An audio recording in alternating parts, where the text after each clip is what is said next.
You know the most important man in my life, उनको मैं ये जो मॉइस्चराइजर है ये पिछले कुछ माह से यूज करवा रही हूँ और मैं अब उनसे पूछूंगी कि उनको कैसा लगा। अब्बू ये जी आपने बेटा। यूज भी किया है, बताएं इसके बारे में। आमतौर पे ये तासुर है कि मर्द जो है ना उनको किसी किस्म की कॉस्मेटिक्स नहीं चाहिए, कोई मॉइस्चराइजर नहीं चाहिए, लेकिन I don't agree with them. अगर आप टूथपेस्ट इस्तेमाल करते हैं, शैम्पूज इस्तेमाल करते हैं, परफ्यूम्स इस्तेमाल करते हैं, तो why to feel shy in using the moisturiser.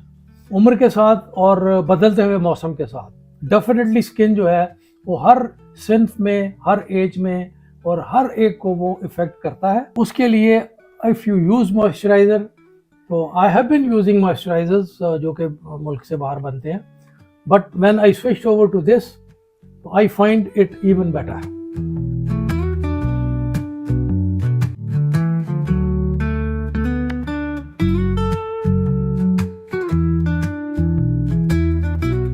आपने मेरे अब्बा की तरह हैंडसम होना है, then use Haya by Rabi का moisturiser hydra men specially for main.